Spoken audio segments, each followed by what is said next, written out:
able to grant us more than we can ever imagine. Keep our hearts, minds fixed and stayed on Him and His purpose. In the name of Jesus Christ we pray, O Lord. Amen. Amen.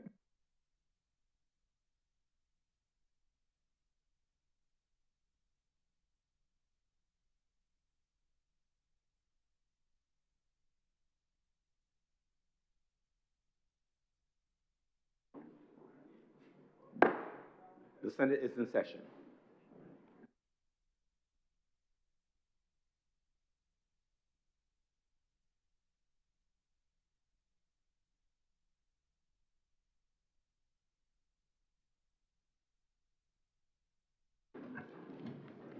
Messages from His Excellency the President. Announcements by Your Honor. Minutes of our meeting held on Wednesday, 5th of August, 2026. Senator Cummins. Mr. President, I beg to move that the minutes of our meeting held on Wednesday, the 5th of August, 2026 be deferred at this time. The question is that the minutes of our meeting held on Wednesday, August 5th, 2026 be deferred. Will those honourable senators in favour please say aye? Aye. Those against please say no. The next ayes have it. Those minutes are accordingly deferred. By way of further announcements, I have indications and excuses of absence from Senator Dr. Connell and Senator Redmond, and indications of late arrival from Senator Slocum, Ford, and Niles.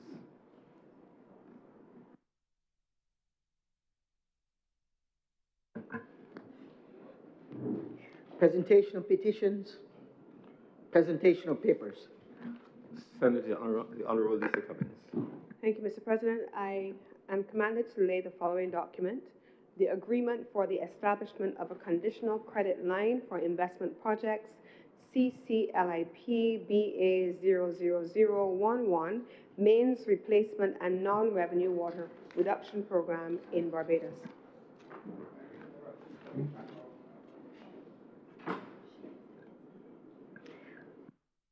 Reports from select committees. Questions to ministers. Request for leave to move the adjournment of the Senate on matters of urgent public importance. Statements by ministers or parliamentary secretaries. Personal explanations. Motions related to the business or sitting of the Senate are moved by minister. Senator Cummins. Mr. President, I beg to move that Standing Order 45-2 be suspended for the remainder of today's sitting.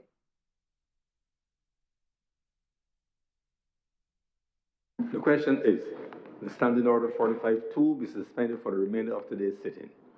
Will those honourable senators in favour please say aye? Aye. Those against please say no.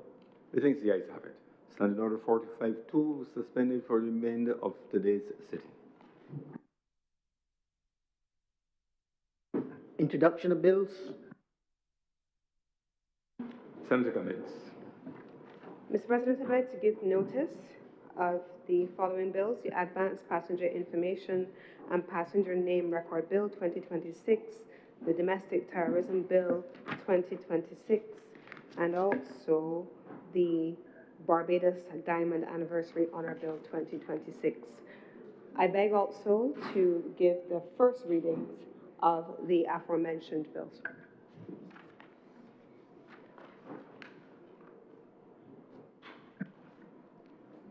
The question is that the Barbados Diamond Anniversary Honour Bill, the Advanced Passenger Information and Passenger Name Record Bill 2026, and the Domestic Terrorism Bill 2026 be read a first time.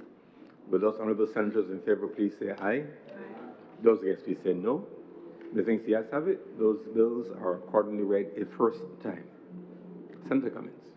Mr. President, I beg to move also to give notice of the following resolution: a resolution to approve, in accordance with Section 5 of the Land Acquisition Act, Cap 228, approve the compulsory acquisition by the state of the parcel of land property of the Ebenezer Methodist Church, situate at Ebenezer in the parish of St. Philip in this island, and more particularly described in the schedule hereto for the public purpose of housing development.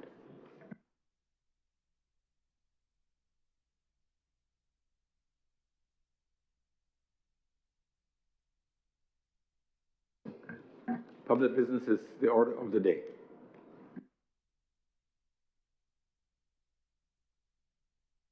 Of the Honourable Leader of the Senate to move the passage of a resolution to approve in accordance with the provisions of the Special Loans Act, Chapter 105, the borrowing by the government of Barbados of the sum of approximately Barbados $194.5 million by way of two export finance credits of approximately Barbados $54.2 million and Barbados $140.3 million Barbados dollars, respectively, from Banco Santander S.A. on the terms and conditions contained in an agreement, the main provisions of which are set out in the schedule for the acquisition of radars and offshore patrol vessels intended to bolster Barbados' national security purposes. Senator Cummings. Thank you very much, Mr. President. I beg to move that the bill just read by the clerk be withdrawn at this time from the Senate order paper. And for clarity, the bill to be withdrawn the resolution to be withdrawn is a resolution to approve in accordance with the provisions of the Special Loans Act, Cap 105, the borrowing by the government of Barbados of the sum of approximately Barbados $194.5 million by way of two export finance credits of approximately Barbados $54.2 million and Barbados $140.3 million, respectively, from Banco Santander S.A. on the terms and conditions contained in an agreement, the main provisions of which are set out in the schedule for the acquisition of radars and offshore patrol vessels intended to bolster Barbados' national security purposes. This bill is proposed for withdrawal. Resolution.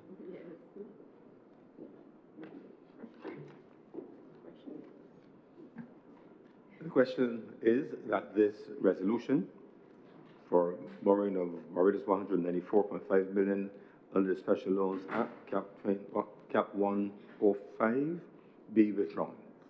Those honourable senators in favour, please say aye. Aye. Those against, please say no.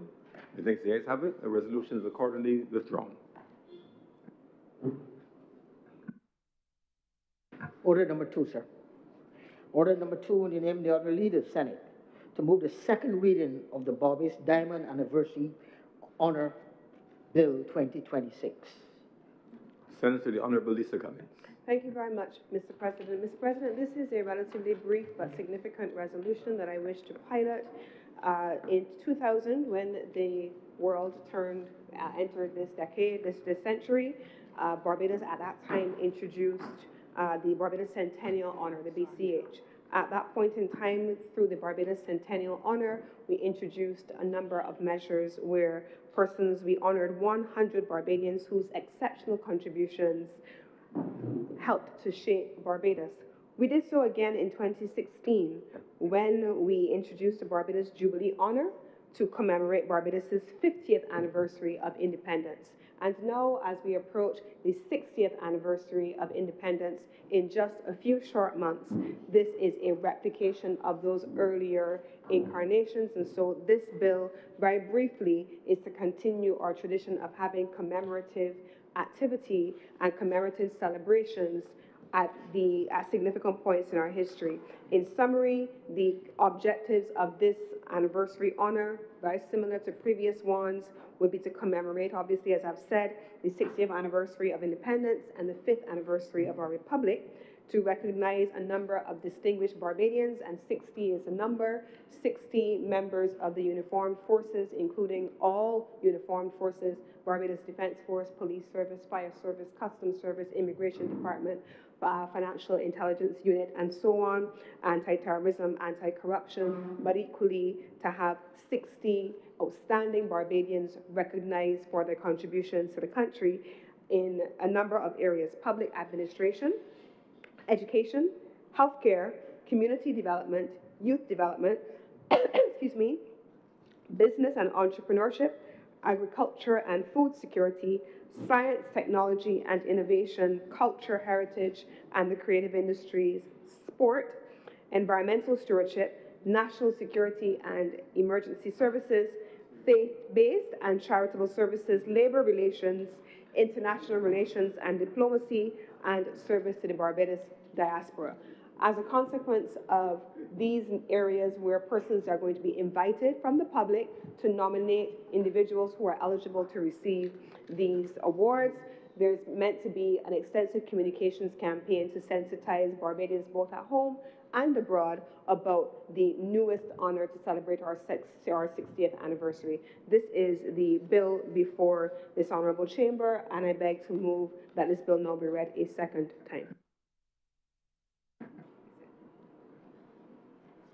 If there are no speakers, Senator Goodrich. Thank you, sir. Good morning to everyone sitting here in the Senate, and good morning to everyone who is watching Parliament this morning. I rise to speak on this bill, this Barbados Diamond Anniversary Honor Bill. And it is with great pride that I can stand and say that I wholeheartedly support this bill, because to honor a man or a woman in this country is a great example, not only for this generation, but for all the other generations to come. And out of those 120 persons who will receive such an honor, I wish to congratulate them in advance for such.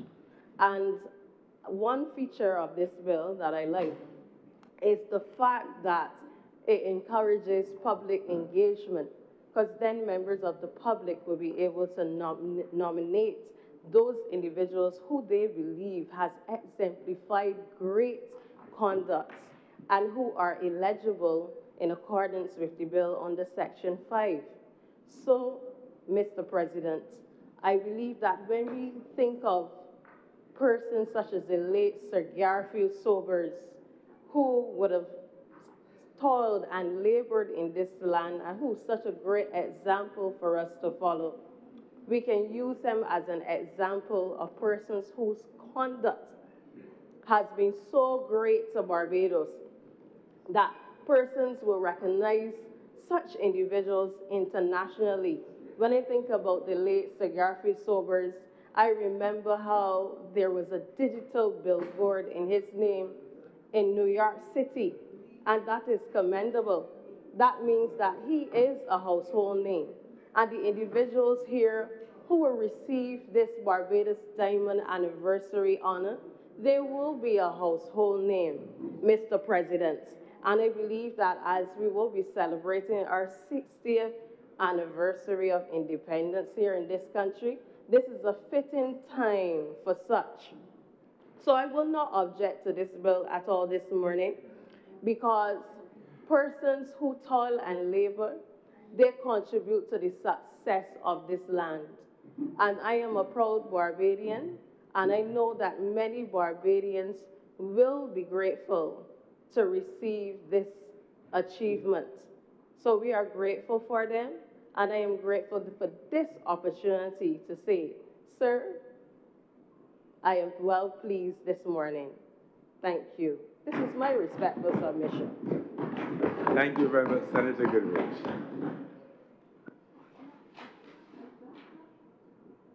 The question is that this bill be read a second time. Those honourable senators in favour, please say aye. Aye. Those against, please say no. We think the ayes have it.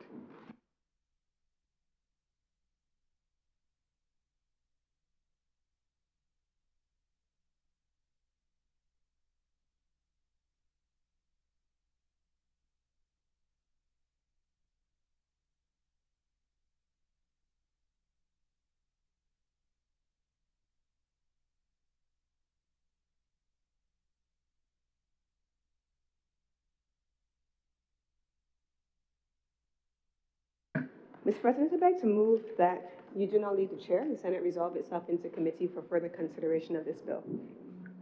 The question is that I do not leave the chair, and the Honourable the Senate resolve itself in the committee for further consideration of this bill.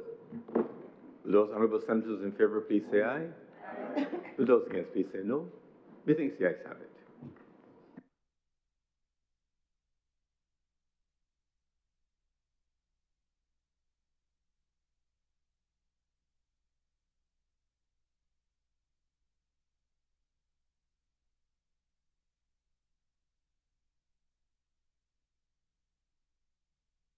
The Honourable, the Senate is now in committee. Clause 1. Madam Chair, I beg to move that Clause 1 do now stand part.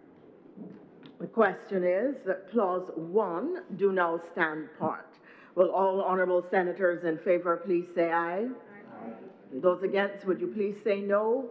The ayes have it. Clause 2. Madam Chair, I beg to move that Clause 2 do now stand part.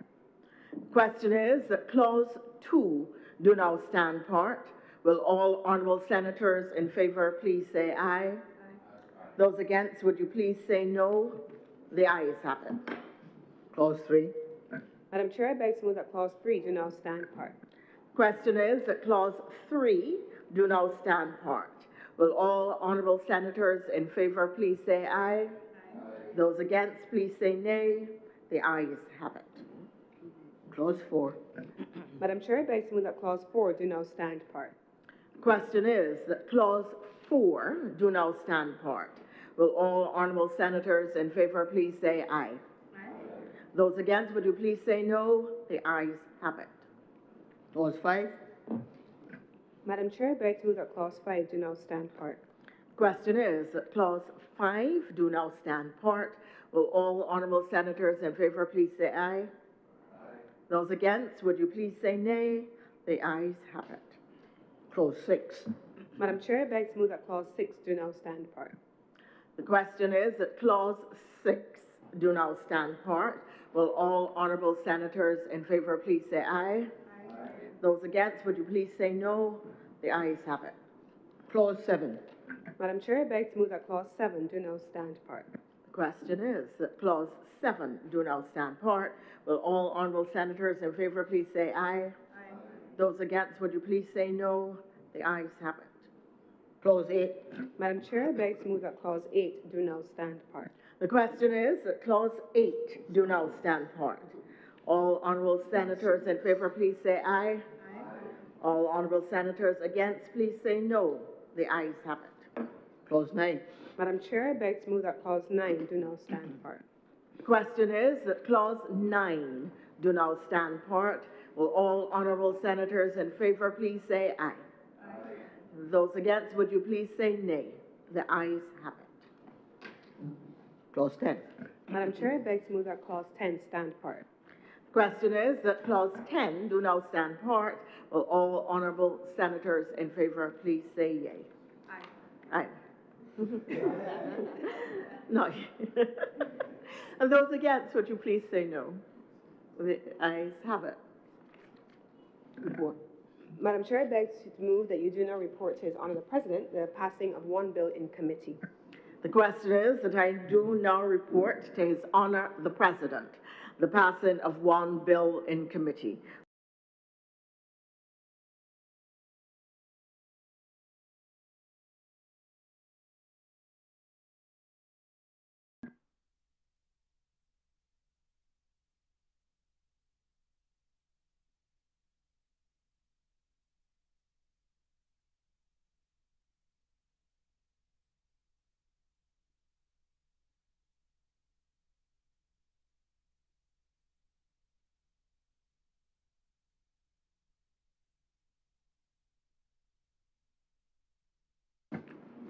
Her Honour, the Deputy President has reported the passing of one bill in committee. Senator Cummins. Mr. President, I beg to move that this bill now be read a third time. The question is that this bill be read a third time. Will those honourable senators in favour please say aye? Aye. Those against please say no. I think the ayes have it. Mr. President, I beg to move that this bill do not pass and be cited as the Barbados Diamond Anniversary Honour Act 2026. The question is that this bill do not pass and be cited as the Barbados Diamond Anniversary Honour Act 2026. Will those honourable senators in favour please say aye? Aye. Those against please say no. The ayes have it. This bill is now passed and so cited.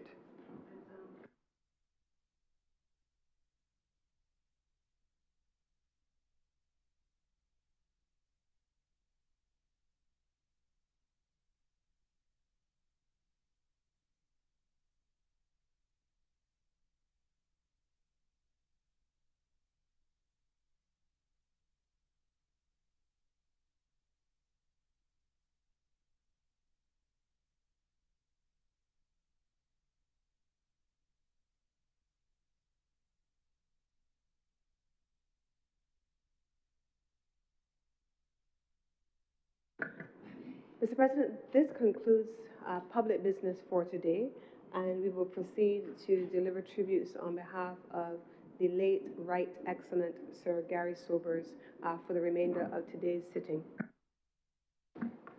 Before you proceed, Senator Cummins, permit me to welcome to the Honourable Senate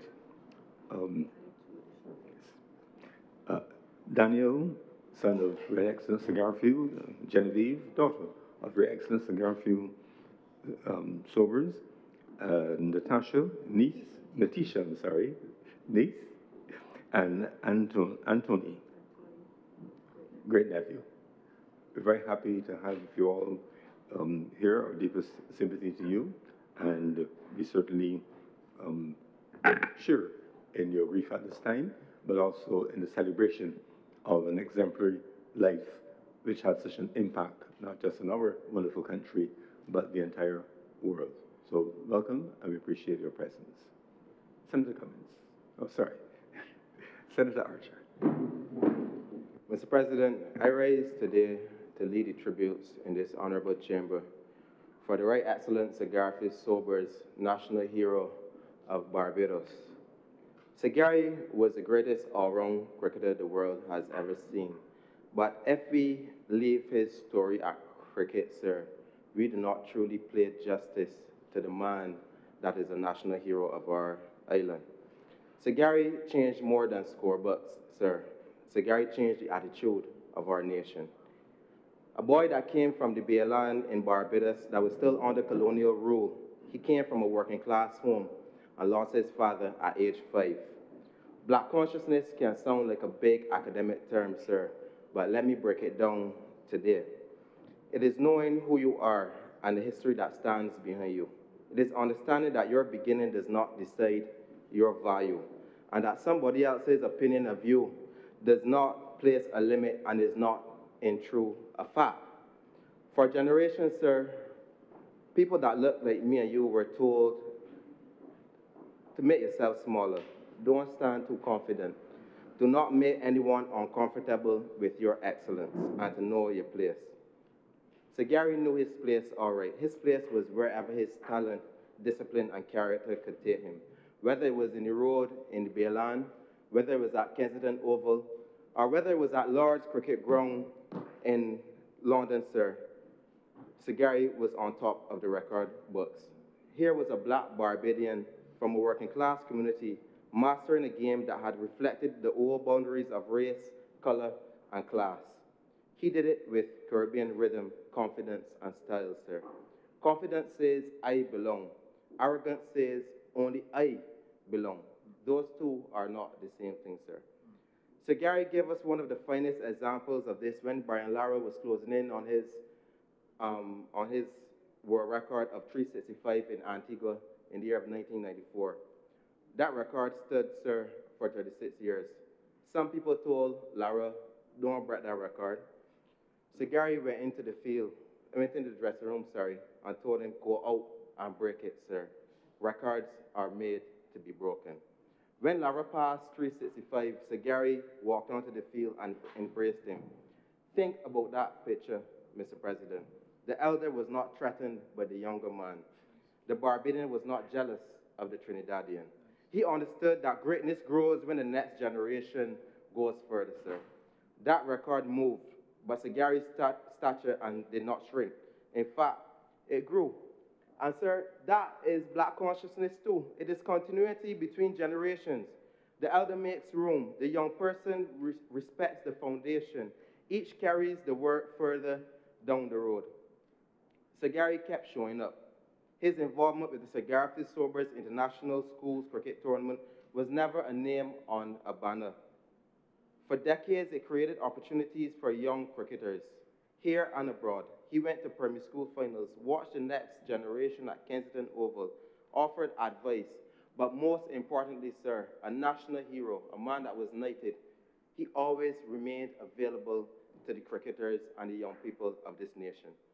As Minister with responsibility for youth and culture, I am clear that sport is also part of our culture, especially cricket. Culture lives far beyond a stage or a festival. It is how our people create, It is how people celebrate, solve problems, and carry themselves forward in the world. A talented child in 2026 should not have to depend on a 2x4 for a bat. Resourcefulness is admirable, sir, but deprivation is not a development story. Somebody saw Sir Gary. Inspector Wilfred Farmer offered him a place on the police team as a teenager.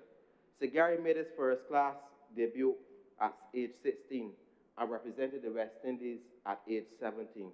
Talent started the story, sir, but opportunity allowed the story to travel. Sir Gary's story should never be used lazily to say he had little and he made it, so every young person should do the same. His example places responsibility on both sides, sir. Young people must practice, listen, accept guidance, recover from setbacks, and respect the opportunity. Adults, institutions, and governments must provide safe spaces, coaches, equipment, competitions, pathways, and second chances. Flair without discipline becomes a moment. Discipline turns flair into a legacy. His life tells every young Barbadian, you do not have to shrink to be accepted. Know your worth.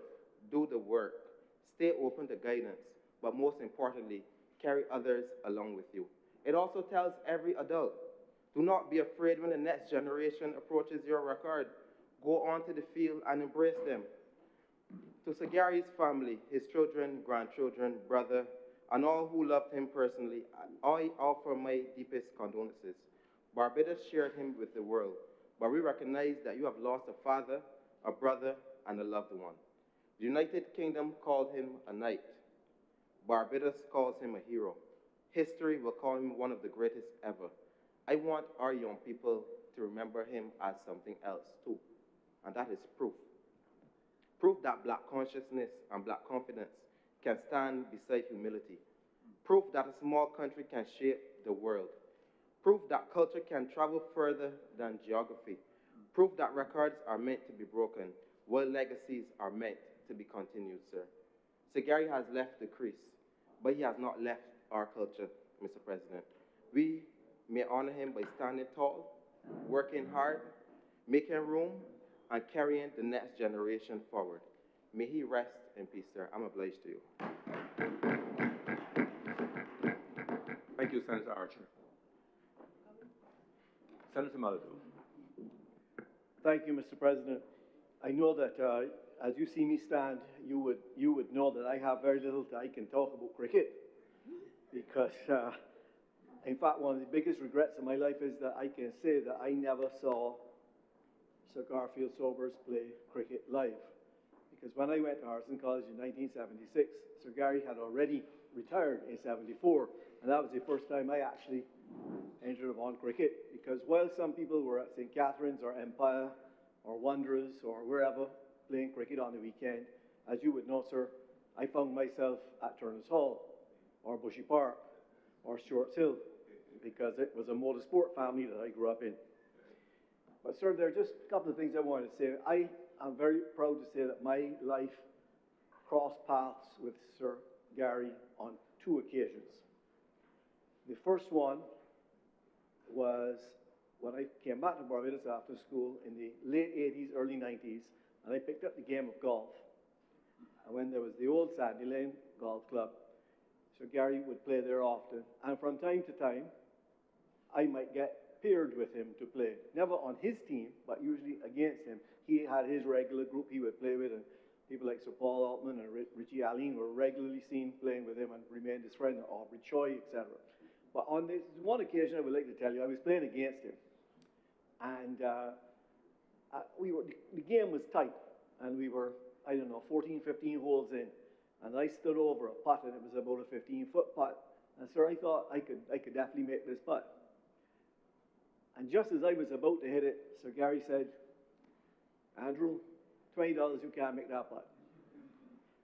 Well, no, I'm an amateur, you see. Of course, I took the bet, because I figured for sure this is a pretty simple 15-foot putt. But what I didn't realize is from the time I took that bet, everything changed. This little, if easy 15-foot putt now became longer and longer and more difficult. Well, making a long story short, sir, I missed the putt. I reached into my pocket, I pulled out my purple $20 bill, I handed it over to Sir Gary. But then I waited, and it wasn't too long, a few more holes, I saw Sir Gary had about a 25-foot putt, and it probably had about 2 breaks in it, and this one was going to be near impossible. So I decided it was my turn to get revenge. And just as he was about to putt, I said, Sir Gary, $20, you can't make that putt. And without a hesitation, he took my bet. Again, making a long story short, a few minutes later, I was $40 down. But I learned 2 lessons from that.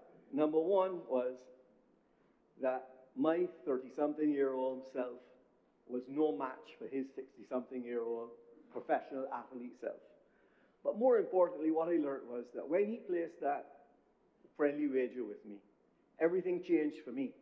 My skill diminished, my nerves went up, and what I could have done, I couldn't do anymore. On the other hand, when I placed the wager, the friendly wager with him, it enhanced him. He took on the challenge.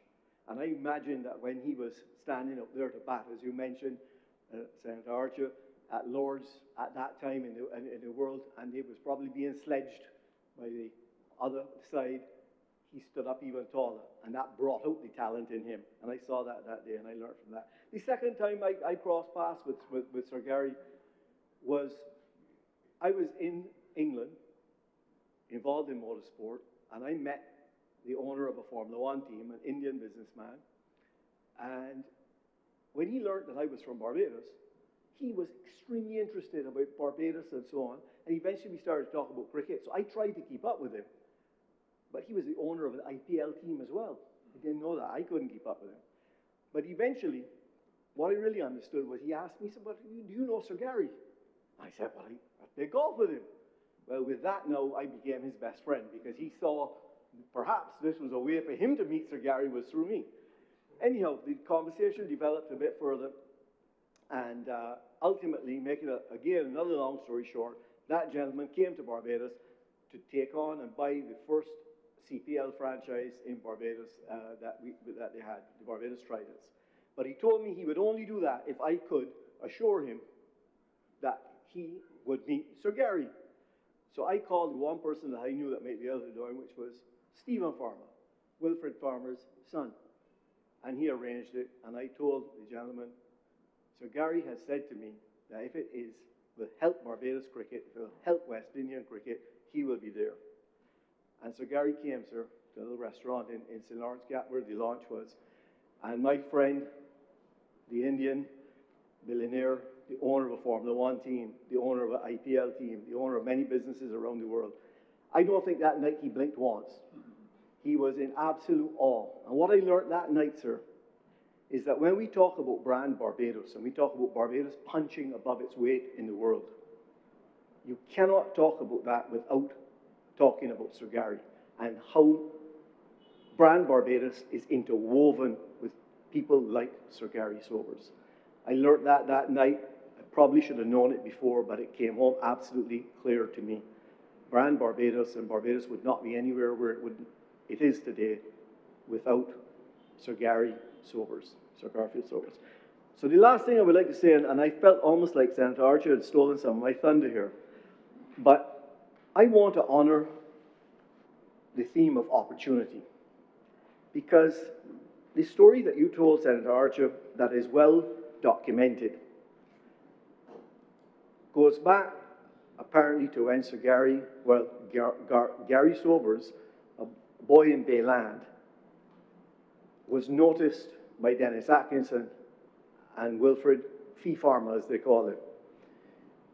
And the story goes, and is well documented, that Fee Farmer, who was an inspector in the Royal Barbados Police Force, had come to visit Wanderers, where Dennis Atkinson was.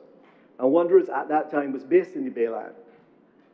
And apparently there was this boy on the outside of the field playing, and Fee Farmer noticed him and asked, "Who is that?" And someone gave him a name, and he said, "Bring him over." And he brought him over, and it developed when he realized he was either 14 or 15 years old, he wanted him to play for the police team because you see, Fee Farmer was the captain of the police team at the time. So he recognized some talent and he wanted him to play, but he couldn't enter the police force. So he offered him to enter into the band. And I'm told he was a bugler. I have not heard anything about him being a bugler, so I assume he wasn't a very good bugler. But he was a good cricketer, and he made it from there. So what's interesting to me about that story, and why I wanted to mention it, sir, is that talent matters, as you say, and hard work matters, and character matters. But opportunity matters too. If you don't get the opportunity, that talent, that hard work, nothing will come of it. So what I'm asking today is, others have talked about the 365. Others can talk about the sixes in an over. Others can talk about how many thousands of runs he did. I know nothing of those statistics as I started from. That's not where I'm not a cricket guy. I appreciate it, but I can't comment on that. But what about the story I wanted to focus on is the opportunity and how opportunity matters. It's not easy to just think that you're going to aspire to be a Gary Sobers. Nature does not provide that many opportunities for. There will be very few other Gary Sobers with that talent. But you know what? We all in this room, and many who are hearing my voice, we can aspire to be Fee Farmer, to give someone an opportunity. And that is my challenge to us all today, is that we might aspire to be a bit more like Fee Farmer and Dennis Atkinson, and to recognize someone who is not on the field, who is outside the boundary, and who deserves a chance, and who wants a chance, and bring them in and give them a chance. Because they didn't know that day that he would become knighted, would score all these runs, would become a national hero of Barbados. But they gave it a chance. So I'm going to finish with these. The challenge I want to put out to everyone in making this tribute to Sir Garfield Sobers in the presence of his family and with those who can hear the voice are these words. When you have the opportunity to give somebody else an opportunity, take it. You must take your opportunity to give someone else an opportunity. And if you find yourself in a position where you can give someone an opportunity, take it, because we do not know where the next Sir Garfield Sobers will come from. With those words, sir, I pay that tribute, and may he rest in peace. Thank you.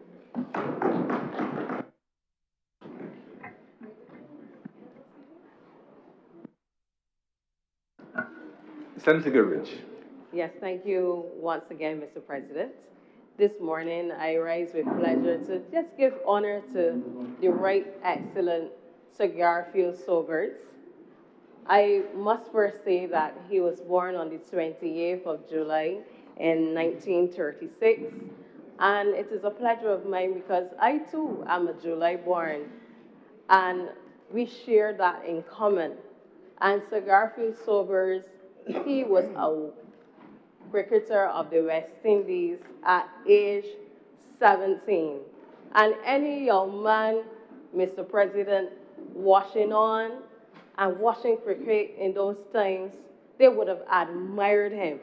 I must say that he brought so much joy, not just to his family, who we've extended condolences to, but he brought joy to Barbados, and he brought joy to many people around the world.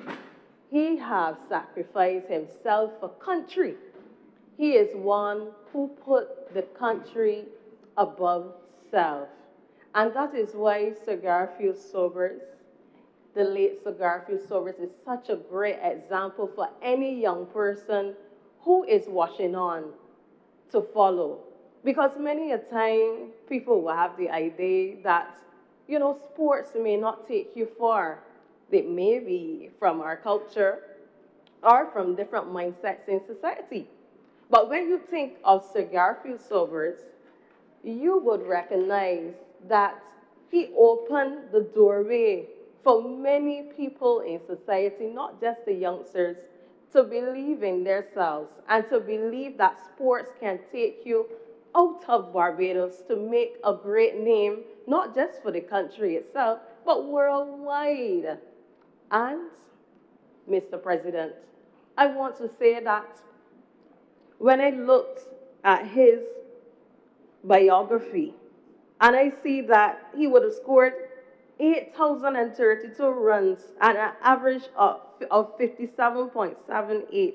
And at 21 years, he would have scored those 365 runs. He was the first player, Mr. President, to hit 6 sixes in an over. 6 sixes in an over. And that is something that we cannot forget. Because many people may pick up the ball, and many people can pick up the bat. But we can say he was the greatest cricketer that the world have ever seen.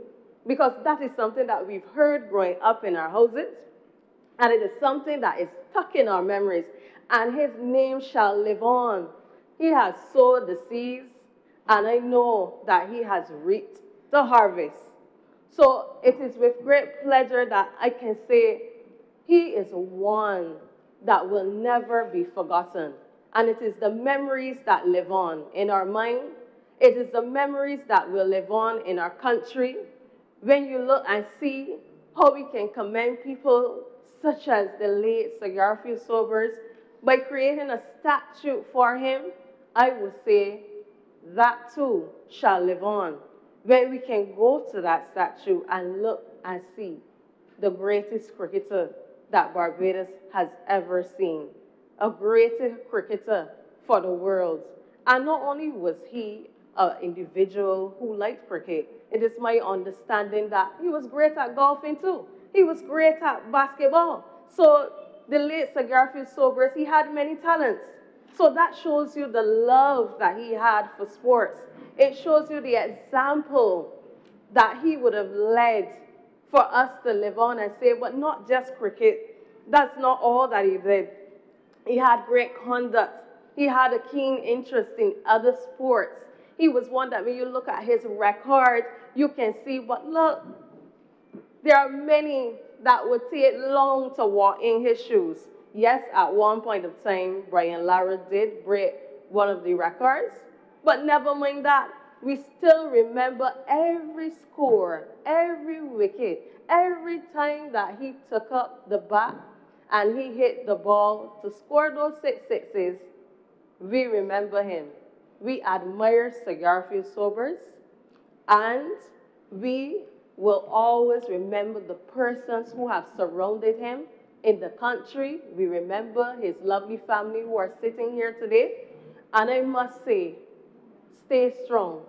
Remember that in God we trust.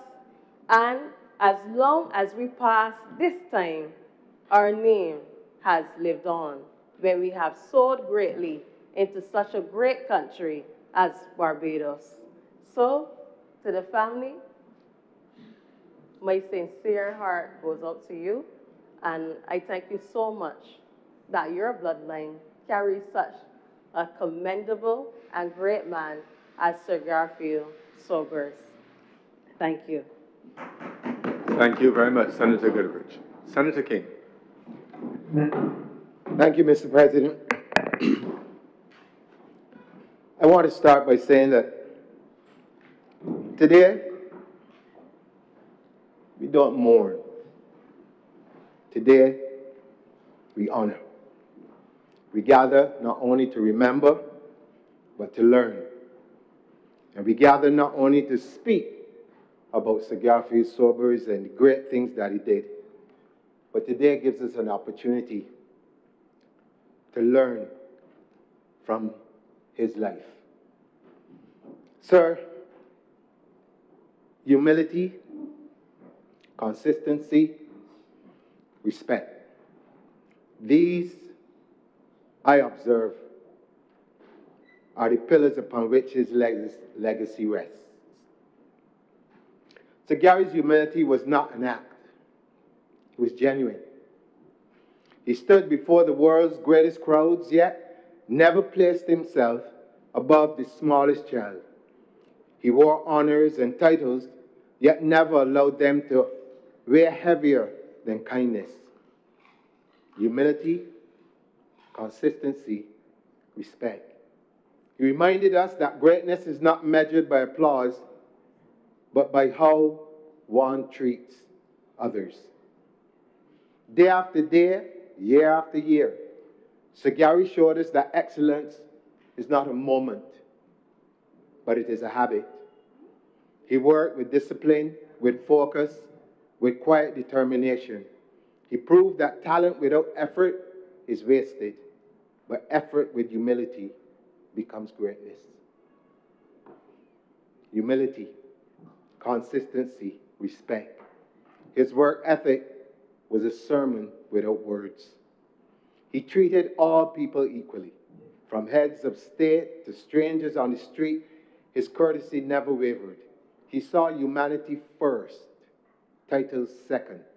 He taught us that respect is not selective, it is universal.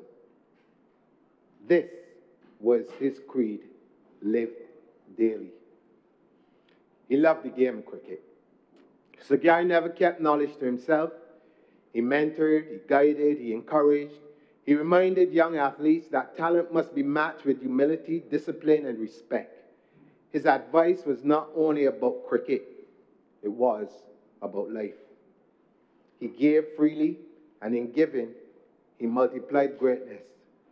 He inspired not by speeches, but by example. His actions spoke louder than any words could. He showed us that leadership is not about commanding, it is about embodying. He showed us that leadership is more than just being the leader.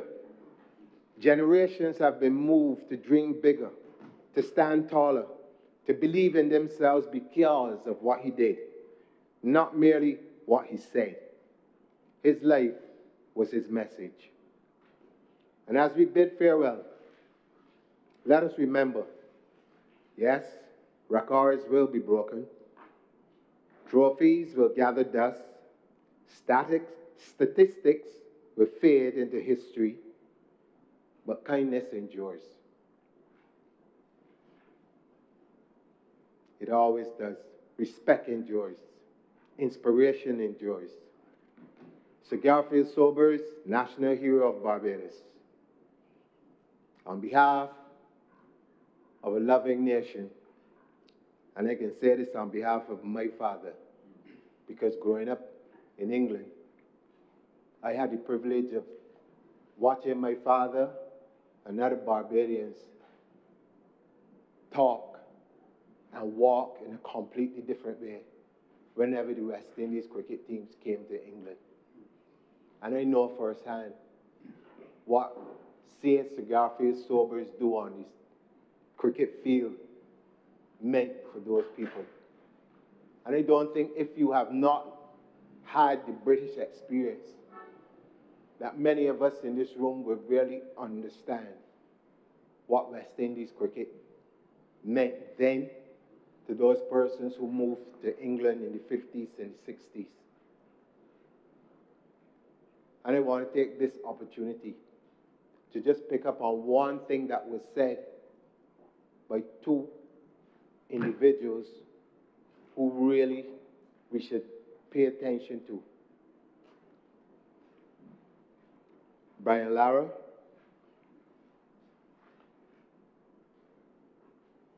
it was Brian, and it was Sir Clive also.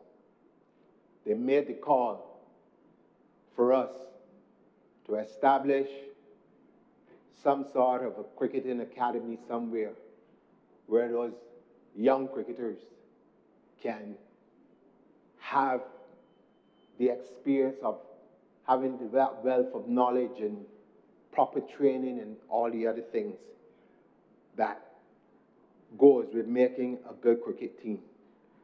And this is not just about winning. When I listened to them speak, I could tell that this was about representing the Caribbean in a manner that people would be proud. And I believe, sir, that these are the attributes that they saw in the captaincy of Sir Garfield Sobers in his time. And I want to echo their sentiments here and ask that we seriously look especially here in Barbados, where we have created not only just the greatest cricketer the world has ever seen, but a long list of the greatest cricketers the world has ever seen. That we begin to also look at the lives of these individuals, how they treated others, how they respected the game, how they stood as beacons of what Barbados should be, what a Barbadian should be, what a West Indian should be when we step on a plane to go anywhere else in this world. And I say that only because, in my own experience, remember being in Mona and having lectures speak glowingly about Barbados, about their experiences coming to this island, about the way people treated them, about the way people carried themselves. They knew you were a Barbadian. All of this has been embodied in the life and work of Sir Garfield Sobers. And the best tribute that any of us could give to him and his legacy is to follow in his footsteps. And I want to take this opportunity once again, like I said, on behalf of my father, who would not be here, to thank you, the family, for giving him to us, for the time that he thrilled us with his cricket, the times he made us feel good about ourselves, sometimes when we didn't feel that well. But just by his example, many of us have grown up to believe that we can accomplish anything. And for that, I will be ever grateful. And with those few words, sir, I'm obliged. Thank you. Senator Reid. Thank you, Mr. President. First thing first, I want to extend condolences to the family and everyone who was closest to Gary in this difficult moment. I echo Senator King's sentiment that this is a celebration. And I'll borrow from my friends, Senator Malu, and just tell two stories of my personal interaction with Sir Gary. When I was about 13 or 14, and I'm old enough to remember Windward Islands not having Test cricket grounds. I'm originally from St. Lucia, as you know, and my godfather at the time, who was the president of the St. Lucia Cricket Association, and we were watching a Test match in Barbados. Must have been the second or third day, and Conde Riley was hosting us, and my godfather said to him, he just has one wish in life. He's never met Sir Gary. He says, "You never met Sir G? I'll meet Sir G this evening." He said, "How are we going to meet him?" So we'll go to his house. And so after the game, the day's play, we drive up to the house. And again, I must have been 13, 14. We piled in the car. I remember knocking on the door, and I never met the great man before. And so Conde opens the door and he says, "Sir G," and he gives him a hug. And he has this, I can never forget, he has this embarrassing look on his face. And he says, "But Conde, you didn't tell me you were coming." He says, "No, Sir G, these are my friends." And he says, "But I was just sitting down to eat, and now," and he did this thing, I never forget it as a kid. There were some of the people at the table, might have been one of his sons, and there were 3 people at the table, 3 plates of food. He took up the 3 plates of food, he went in the kitchen, he divided it into 8 plates, and he brought it back for everybody else. And I'd never, in that moment, I mean, I'm never going to forget as long as I live. As strangers come into your house, you are knighted by the Queen in Barbados. You don't know these people, but you are so moved by taking care of them and sharing with them that moment that you split your food that you didn't plan with them at that moment. And that was my very first encounter with him. I've met him other times during the course of my life, but that was the first. But the most, similar to your story, Senator Malibu, one of the most impactful moments of his legacy that I had in my life is I'm in Silicon Valley. It's the first time I go, maybe 4 or 5 years ago, and I'm at this conference, an incredible conference. So the president of Stanford is there, chairman of Google, the guy who invented the internet is like this incredible crowd. Billions and billions of dollars of venture capitalists all around. And to the point that Senator Archer was making, I must have been one of 2 or 3 black people there, to be honest. The other one is actually the presenter of the conference, Nicholas Bradford, and he's a great man himself, and that's a story for another time. And 300-400 people in the crowd, And this one guy comes up to me, Indian gentleman, and he says, Jonathan Reed Barbados, you are from the land of the great Sir Gary Sobers. I need to understand what you're doing here. I said, nice to meet you, from Barbados, special advisor to the Prime Minister. And it turns out this guy was the Chief Technology Officer of Google. He was the one that built Google Maps. And he became obsessed with the idea of partnering with me to do projects in Barbados just for the opportunity to meet with Sir Gary. And he says, I would do this for free. I just want an opportunity to meet the great man. And as our fate would have it, we did organize that a group of investors and inventors from Silicon Valley did come to Barbados. He wasn't able to make it, the specific guy, Basad Ram, I'll say his name, because we're working on projects together right now. But we had an evening where all of these incredible inventors of technologies and investors were like kids in a candy store meeting Sir Gary, meeting some of the other legends. And again, to Senator Malatu's point, that idea of this legend around what we can create through cricket and what Barbados means as a symbol of excellence in endeavors that we feel so passionate about. In that moment, I really understood the power of it and what it represented. I am a huge fan of cricket, and I was obsessed with it when I was a kid. I was captain of my school team. And one of the things that I used to obsess about was stats. I still love data, all right? I used to pore over statistics and really understand how do you have the mechanics of success and what makes excellence. And I always felt stats was a representation of prolonged excellence, right? You have to do this for a long time. So Gary Sobers, we talked about his career, talked a lot about the test runs, but it's always, for me, was the first-class runs, right? He played first-class cricket for 22, 24 years, nearly 400 matches, 20-something thousand runs, over 1,000 wickets. Sorry, over 400 wickets, over 1,000 catches. That means you're always working, right? He was always working. He was always part of the game. You never turned off, right? You're scoring runs, you go in the field, you're bowling, as well as you're catching in close fielding positions. That means you're always at work. And that for me was perhaps one of the critical parts of the ceremony. When we talked about the effort he made, that fact that people talk about his grace, people talk about his style, and clearly that was abundance, but it was effort. And there's a direct correlation between excellence, on the ability to sustain excellence, sustain effort, sustain hard work for long periods of time. And I think more than anything else, that's what he embodied for me. That this mission that we have as a young country to do something that outsizes our population, outsizes our land mass, outsizes the size of our economy, we want to do something that is extraordinary. We're not going to achieve that without a level of effort and extended pursuit of excellence that mirrors a career that spanned 20-something years. That's the nature of what we are at this critical moment of celebrating 60 years, and it deserves to be celebrated, of course, and the 5th year of the Republic deserves to be celebrated. But what about the next 60 years? How are we thinking about ourselves over a long duration of pursuing things that are truly extraordinary? Are we willing to do the hard work?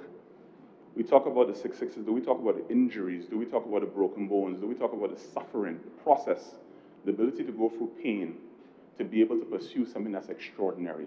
Do we want to do that as a country? Do we really want to get to that point? And if we truly want to celebrate him, if we truly want to see others emulate that level of global success, you have to be ready for that. You have to be in the pursuit. You have to be ready for the level of effort it requires to be truly exceptional. Roger Federer has this incredible speech he's done, commencement ceremony for university, and people talked about his grace and how effortless he looked, right? How easy he always made it look.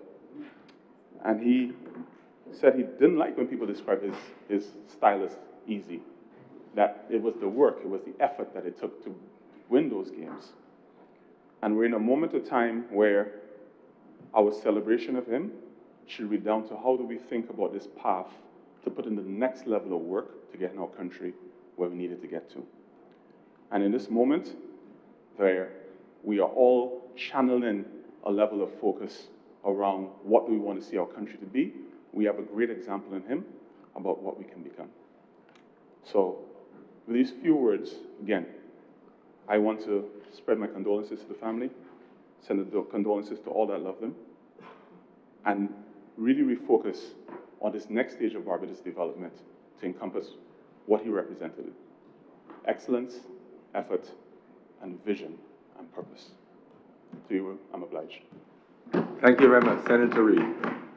Senator Slocum. Sir, thank you for the leave. I would like to join my colleagues this afternoon to pay tribute to the Right Excellent Cigar Fuel St. Auburn Sobers. As a child, sir, we often believe in some quite interesting things. We believe sometimes, sir, after playing cricket late at night and you're making your way home, somehow the moon is following you. Sir, you think sometimes that you can run away from your shadow somehow with that ability. You believe, sir, that in the context of the sea, somehow deep in its waters, there are some kinds of sunken kingdoms or mermaids or special creatures living below the surface. And that was my experience. But, sir, I would say that it is equally interesting that for me, I spent a lot of time as a child watching television. And on the other side, I believed in superheroes. I believed that somehow Spider-Man could actually climb walls. Superman could fly. And that there were superheroes with some kind of magical ability to run faster than the speed of time. But sir, as I became older, I came to appreciate that those things weren't actually true. That I was just living a whimsical fantasy. And as time goes on, you come to appreciate that, those are just aspects of childhood. And it's true sense things that you believe in. But as I grew older, I came to appreciate that they are superheroes, sir. Some with extraordinary abilities, with the ability to challenge what humankind would think that could never be possible. I first met Sagari, sir, just about 10 years old. It was a Saturday morning, at a very famous bar in the north, John Moore's Bar. And I was there with my grandfather, the former and late Prime Minister of Barbados, the Right Excellent Professor Owen Seymour Afro was also there. And I was totally mesmerized to see Cigar Fuel Sobers in person. And I was like, this is a superhero. For me, sir, I think that as time, evolves, when time changes, we have a duty as a country to ensure that young children can actually believe in something and believe that individuals like Cigar Fuel Sobers is the standard bearer of excellence or greatness in this country. It's something that they can believe in, something that they can believe one day they can be as great as something, or great as someone like Sagari. That experience of meeting Sagari as a 10-year-old, I remember it fondly. Here in front of me is someone that my teacher spoke about in school every Heroes Day or leading up to the Heroes Day period. You will learn of your national heroes. And for majority of my childhood, we said we had only one living national hero, and that was Gary. You would only dream to meet this man because in your eyes, a hero. I think, sir, that it's important to equally share that years later, I would stand weeks before his 80th birthday, or days rather before his 80th birthday. I was tasked to pay tribute at the big show to Gary when the Calypso tent paid honor to him. And I shared with Gary at that time, it was my dream one day to become a cricketer. Somehow I learned, or somewhere along the way, I learned that I didn't have the skill or the athletic build to be able to play cricket. But I came to appreciate that something that he said to me at that point. He said, well, young man, everybody can't be a cricketer. Everybody can't be an athlete. But I'm sure you're good at something. And from what I saw tonight, you have a voice. And that is a talent that you must use.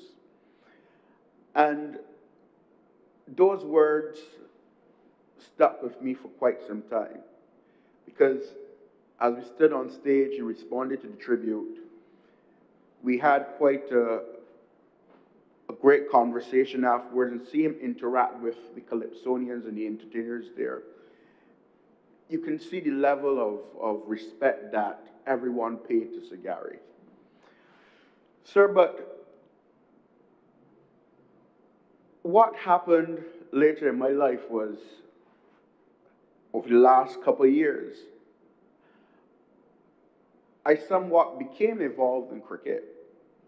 And working with Cricket West Indies, I had the opportunity to interact with Gary more often. Certainly at cricket and the level of engagement about cricket. And I also realized that Gary was the consummate diplomat.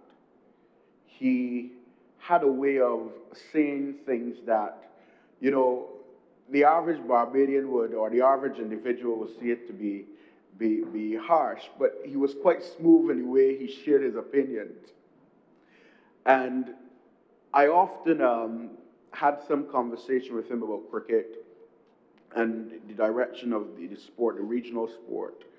And I came to appreciate that even though he had retired many years, for him, cricket was more than just a game. It was the very pillar in which this region was able to stand when he, sir, was just 30 years of age. Sir, being this country formally went into independence in 1966, 4 months after he celebrated his 30th birthday. And as we observe International Youth Day today, sir, I think that it is a reminder to every young Barbadian that no matter the humble circumstances you may come from, no matter what the challenges life present you with, that you always have the opportunity to overcome those hurdles. At the time, Gary retired in 1974. 1 year before the West Indies won the 1975 World Cup, and following that, they subsequently won the second World Cup in 1979. Gary essentially paved the way for West Indies cricket to become the world dominant force. The first World Cup winners in 1975. Yes, he retired. Yes, he did not captain the team that played that first one-day international, one-day World Cup. But I think in all the accolades that we give him, the 6 sixes in 1 over, sir, in 1968, playing for Nottinghamshire. I think that we speak about the record that Brian Lara broke, but I don't think that we understand truly that the beginning of the successful period of West Indies cricket for this region was at the point of which Sagari led the team.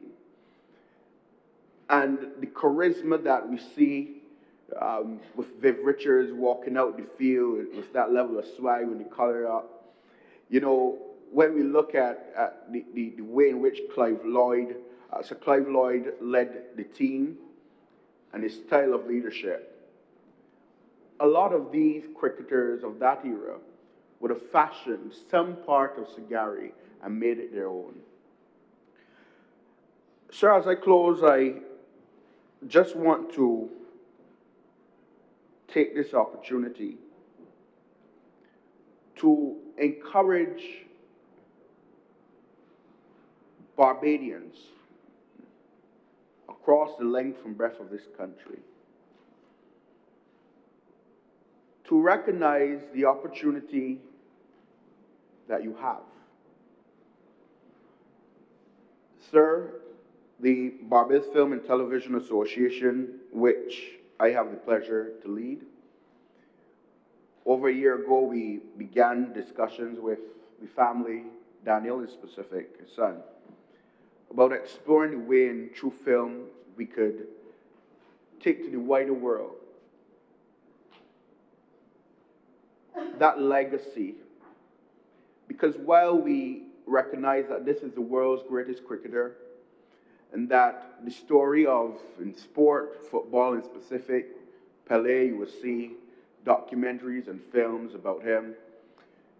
In boxing, their greatest, Muhammad Ali, we see them immortalized in film, the visual element. I think that we as a people have a great opportunity to do similar for Sagari. And I'm pleased that through preliminary discussions with Senator Arch in his ministerial capacity, we've been able to make some headways with that effort, as well as with Minister in the other place, the Minister responsible for heritage, that we've also had some preliminary conversations and such. And I hope that this is something that we can achieve, but I also like to encourage Barbadians to find their own ways in which they can immortalize the legacy of Sir Garfield Sobers. And sir, with those words, I would like to once again extend my heartfelt condolences to the family of Sagari, and just want to thank them for sharing him, not just with Barbadians, but with the world. To his family, we owe a sincere and a deep depths of gratitude for sharing him with us and the world. Thank you, sir. Thank you very much, Senator Slocum. Her Honor, Senator Thompson. A small community, a tiny island, a field open for the contest of equals on equals, readied for a giant to make an outsized and outstanding contribution that will be remembered long past his lifetime, that will call his name to be revered for all times, that will cause the reputation of his island to be burnished and to be associated with greatness. See the contest. In early post-colonial days, an ordinary Barbadian, I apologize, sorry, the technology as usual defeats me. Sir, yes. I think that I have stopped it, sir. this new computer, sir, whenever it just picks the phone up, the audio, so it rings. I apologize. Yes, timing was very bad. Here was what we would call an ordinary Barbadian, about not only to define himself, but to redefine cricket and to establish a mark on post-colonial Barbados that said to other ordinary Barbadians born in simple communities where working class people lived, in communities where people were not expected to achieve or to aspire to excellence, in communities where people were not necessarily expected to reach the top, not expected to dominate, and not expected to be world class. Because if you got out of a working class community and working class Barbados at that time, in post-colonial Barbados, it was good enough for you maybe to get a clerk's job in town or certain types of opportunities, but nobody expected you to stand on the world stage and announce your presence and your country's exceptionalism to the world. And that is really what Garfield St. Alban Sobers did, not just for a generation, but for a nation. That in a time when we had come out, or in some instances were just about to come out of a colonial era, he said to the country and to the world that we would not be diminished by our history. We would not be dependent on others. We would not be reduced by the way people defined us, but that we would take the game taught to us by those who were our masters, master it, and show indeed that we could be, as one poet said, better than our clay and equal to the peaks of our desire. And what was the desire of a small nation? What was the desire of a region? To come to know itself, to feel that we could experience, and this is part of the reason why when we became independent, there was some confidence that it was not beyond us. Because somebody like Sagari had shown that irrespective of the frame from which we had come, irrespective of how others sought to define us, irrespective of what our historical differences had been, that we were capable of excellence when given the opportunity. That we were capable, if we believed in ourselves, of reaching far more than what others said we were entitled to and the limitations they sought to put on us. It was therefore a showcase in capacity, a showcase in intellect, a showcase in skill, and a showcase in the best of humanity that Sagari put on, not just for the country, but for the world. And so the Errol Barrow question, the right excellent Errol Barrow's question, what mirror image do you have of yourself? When you look at this icon, you begin to understand not just the mirror image that he had of himself, but the mirror image which he allowed a nation at a time when people felt that the independence experiment could not work, that it was a kind of joke thing, that this tiny little island with so little resources, like this ordinary man from an ordinary community, without perhaps the training and the skills that others had, without the opportunity and the platform that others would have started with, the parallel between man and country, between capability, potential, and achievement is absolutely amazing. And that is why his name, even for those like me who never saw him play in person, but who were in awe when you got to shake his hand, when you were overwhelmed, not just by who he was on the field, but who he was off the urbane nature of the man, his charm, his presence, his humanity, his humility, all of that defined him. But it said something about who Barbadians were, and it said something great about who Barbadians could be and what this region could achieve when it uses its God-given talents, applies itself with discipline toward a goal or objective.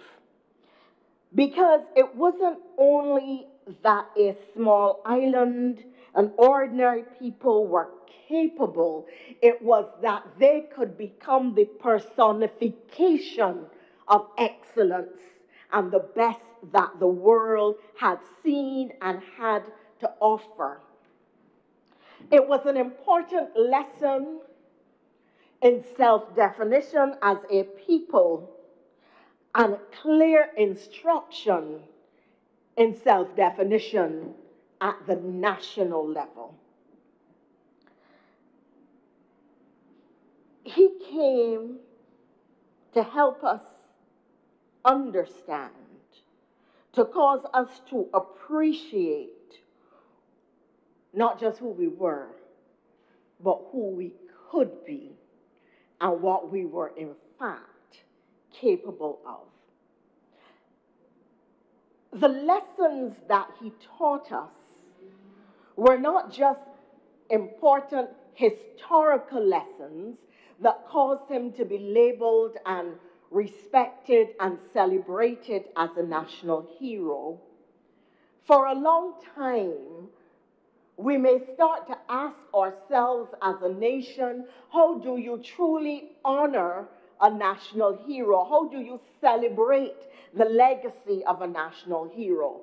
And while there are facilities named after him, while there are statues in his honor, it is my view that what we really need to do is not just delve into the data and the statistics, though the story that they tell is one that puts us in awe, but to ask ourselves, who was this man?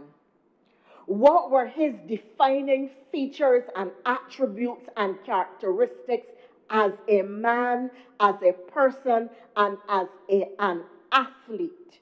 And I say that because having shaped the colonial and the post-colonial period, the question to us as a nation, because you are talking about a national hero, is not what the statistics and data are, but how the characteristics that made him the quintessential Barbadian can be so manifested in us today and in the next generation of Barbadians, that he will come to help define the Republican experiment, excellence in the Republic, who and what we stand for, and how Barbadians of this and the next generation can use various spheres of endeavor to stand astride the global stage and hold the flag of Barbados aloft,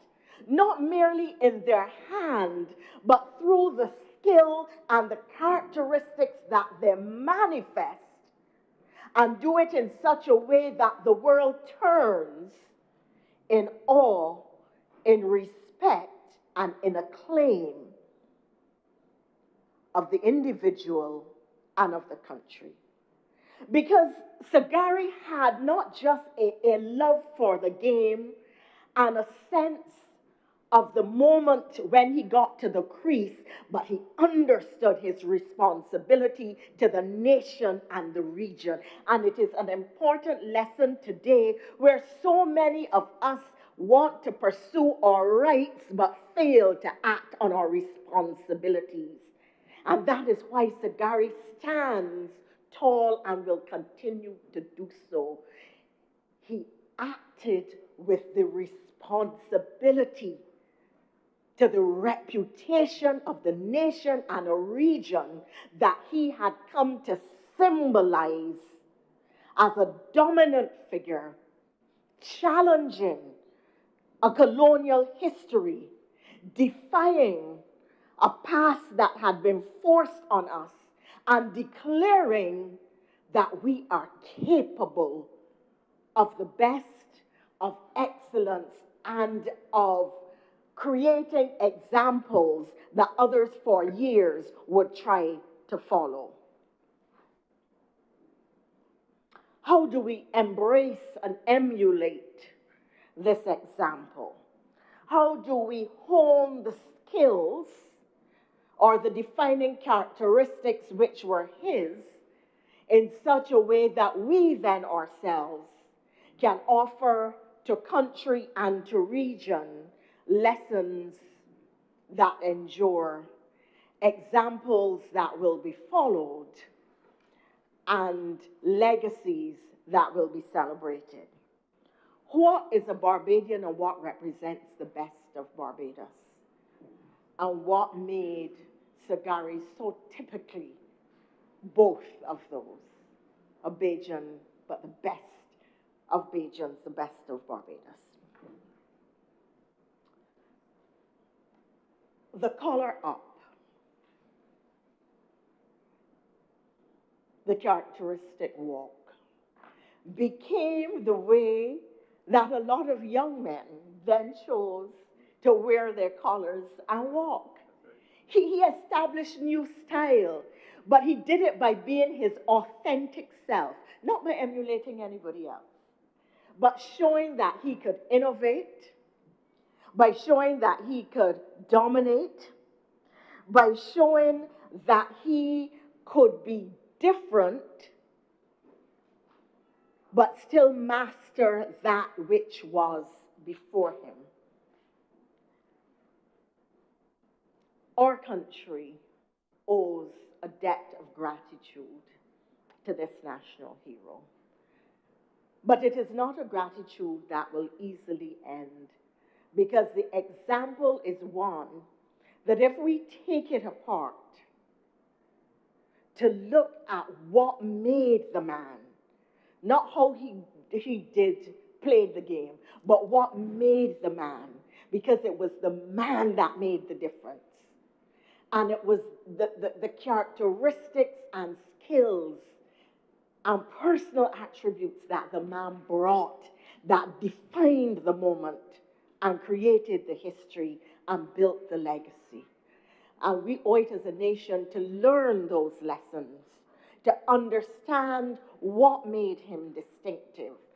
What was it that as a Barbadian he honed to become who he was, and indeed what he was, and how those lessons can be emulated by us today so that we can continue to shine at the national and global levels, and so that all will pay tribute to man or woman and country.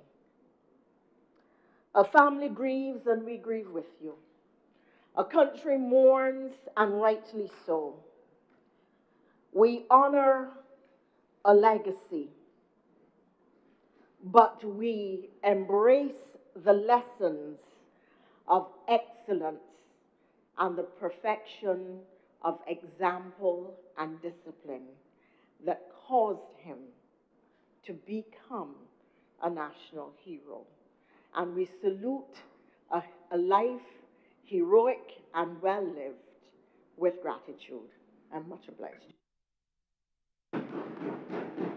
Thank you very much, Senator Johnson. Senator Cummings.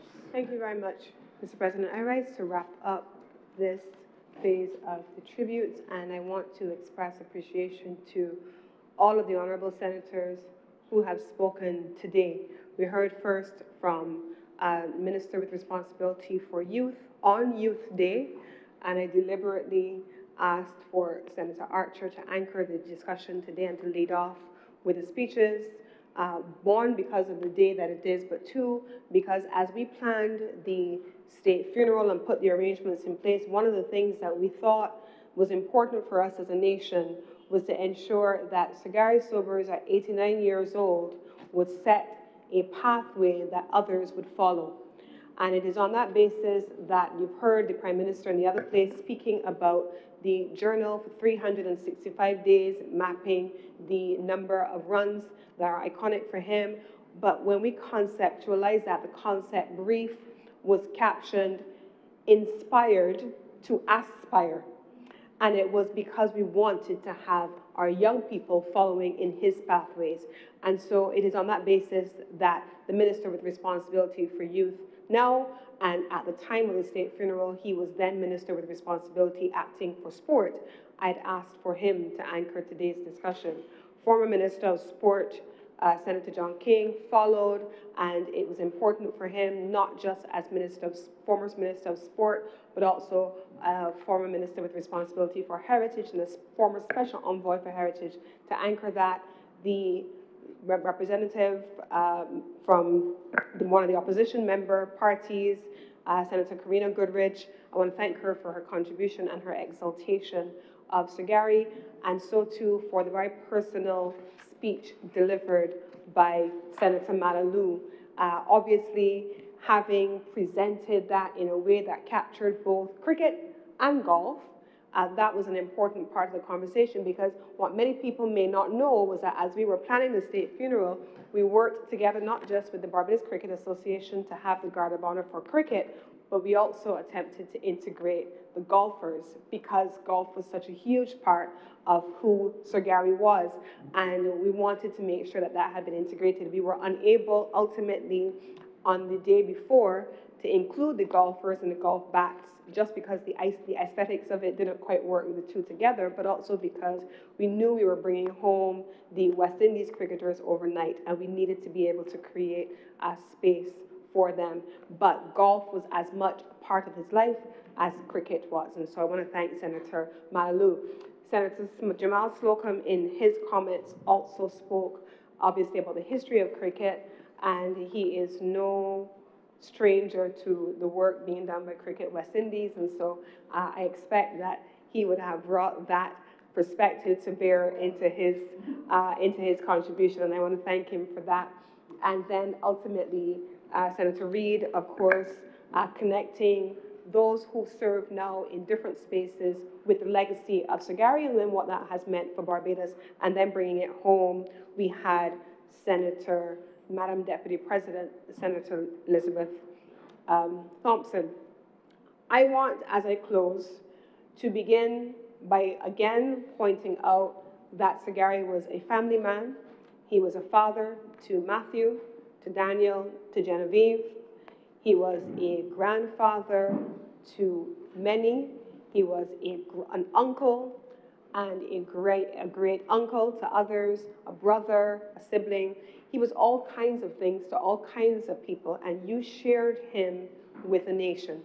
And I think that, or at least I hope that you can see by the outpouring of tributes around the globe, and by the outpouring of tributes right here at home, and in the funeral itself, and those who spoke, that you shared him with a grateful global nation. You shared him with a grateful Barbados. You shared him with a grateful cricketing international community, and you shared him with all the cricketing greats and cricketing nations of the world. And on behalf of all of those persons who have poured tribute upon Sagari, and you have sat graciously in the moments of your grief and heard and absorbed all of that, I also want to say thank you to you. Thank you for being here today. We do have a resolution that I want to read into the record at this time, and I will do so now. The resolution reads as follows. Whereas the Right Excellent Sir Garfield St. Alban Sobers Knight Bachelor National Hero of Barbados, Officer of the Order of Australia, and member of the Order of the Caribbean Community, passed this life on the 17th day of July 2026, 11 days shy of his 90th birthday. I know, Daniel. And whereas this distinguished son of the soil, born in the city of Bridgetown on the 28th day of July 1936, the fifth of 6 children to Shamont and Thelma Sobers, rose from the humblest of origins to become, by universal acclaim, the greatest all-round cricketer the world has ever known. And whereas he first represented the West Indies in March 1954 at the age of 17 years, and in a test career spanning 20 years amassed 8,032 runs at an average of 57.78 and took 235 wickets in 93 test matches, and in first-class cricket scored in excess of 28,000 runs and captured more than 1,000 wickets. And whereas at Kingston, Jamaica in 1958, at the age of 21 years, a little older than you, Anthony, he made 365 not out against Pakistan, and then the highest individual score in the history of Test cricket, a record which stood for 36 years before it was surpassed by another son of the Caribbean. And you heard that earlier from other speakers who mentioned Brian Lara. And whereas at Swansea in Wales, on the 31st day of August, 1968, playing for Nottinghamshire against Glamorgan, he struck 6 sixes in a single over, a feat of audacity and mastery which endures among the most celebrated annals of the game. And whereas he captained the West Indies from 1965 to 1972 and was chosen to lead the Rest of the World 9 in 1970, and by his conduct both on and off the field of cricket, carried the name of Barbados and the Caribbean with honor into everything cricketing of the world. And whereas at the Melbourne Cricket Club cricket ground in January 1972, leading the Rest of the World in Australia, he scored 254 runs in an innings, which Sir Donald Bradman described as the best innings he had ever seen. And whereas he was created a Knight Bachelor by Her late Majesty Queen Elizabeth II at the Garrison Savannah, iconic photographs which we have all seen, in February 1975, and was named a National Hero in Barbados in 1998, and accorded the style and title of the Right Excellent. And whereas he was adjudged the Cricketer of the Century by Wisden Cricketers Almanac in the year 2000, and was inducted into the ICC Cricket Hall of Fame in 2009. And whereas his name is borne in perpetuity by the Sir Garfield Sobers Trophy, awarded annually since 2004 to the ICC Men's Cricketer of the Year, and by the Sir Garfield Sobers Sports Complex in this island. And whereas in the years when this country moved from colony to independent nation, his genius gave to young people the priceless gift of belief, standing as living proof of the highest order can come from these shores. And whereas for all the magnitude of his achievement, he remained a man of singular humility, courtesy, generosity, who greeted the head of state and the taxi driver, the celebrated and the child seeking an autograph with the same smile, the same respect, and who gave freely of his time for the encouragement of young sportsmen and sportswomen. Be it resolved that this Honourable Senate pay the accolade of its highest tribute to the late, the Right Excellent Sir Garfield St. Auburn Sobers, National Hero of Barbados, as an exemplar of excellence, dignity, humility, and grace, and record its profound gratitude for a life which brought unmeasured honor and joy to this nation and to the people of the Caribbean.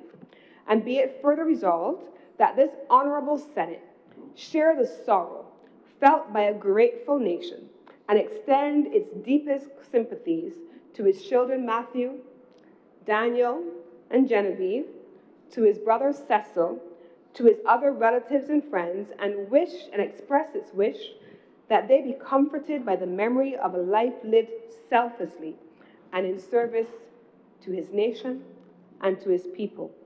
Dated this day, Wednesday, the 12th of August, 2026.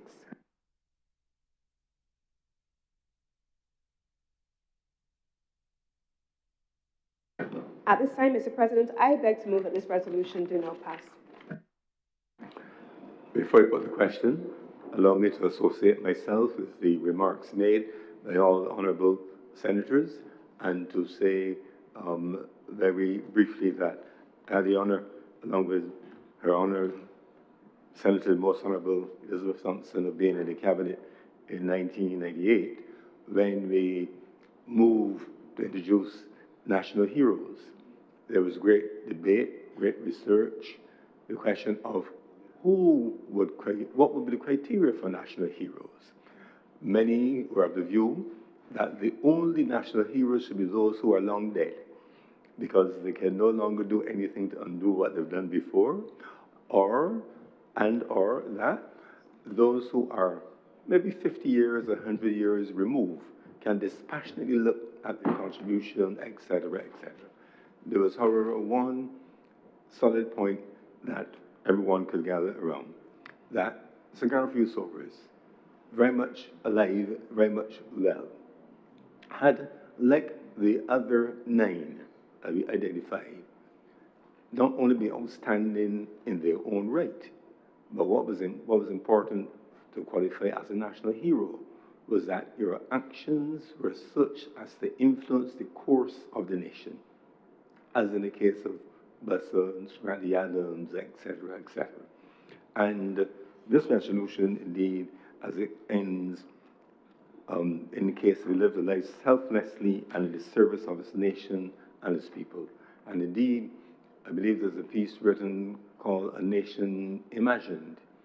And it is quite clear that as colonies and pre-independent nations and people across the colonial world already were debating, are we ready to go independent or not? That the excellence of the Red Excellent Cigar Field Sobers and the West Indies team at that time inspired the confidence. So in many ways, there was a revolution. And as the great writer said in his great C.L.R. James in his book, Beyond the Boundary, they do not know cricket who only cricket know. And cricket really being given the hierarchy, given its place in the hierarchy of sport and in the British and the colonial world, they found that the West Indies could excel at cricket, beat our colonizers at their own game, meant that indeed we were ready to be our own masters.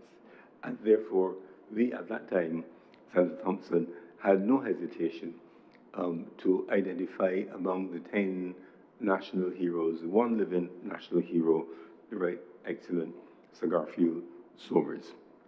I therefore want to join with the honourable senators who spoke to offer my sympathy to the family, and I thank you for taking the time out from all that you have to do to be here with us, to give us the opportunity to enshrine forever in the records of this island, by way of our official records called Hansard, the gratitude of the nation, and many generations hence will be able to look on at the records of the House of Assembly, the records of the Senate, note the contents of the resolution, and also the specific speeches made, and that will also add to the store of knowledge which we will leave behind for future generations to muse on and to build on and draw on the work of those of us who were privileged to see Cigar Field Sobers play his craft.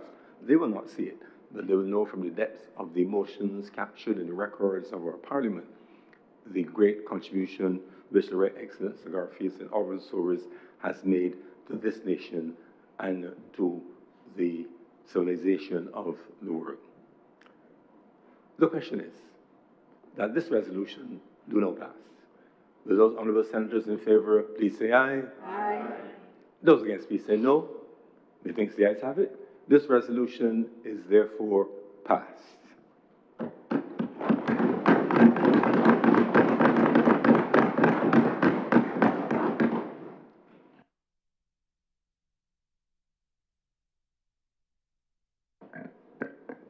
Mr. President, this is such a strange occurrence for me that I almost wasn't sure what was happening. But this brings us to the end of government's business for today. And so I want to thank all the honourable members who are here, those who have come. I want to thank the members of the family who joined us for today. And I beg to move that this sitting of the Senate be adjourned sine die. The question is that the Honourable the Senate be now adjourned sine die. Will those honourable senators in favour please say aye? Aye. Those against please say no. The things the ayes have it. The sitting of the Senate is adjourned sine die.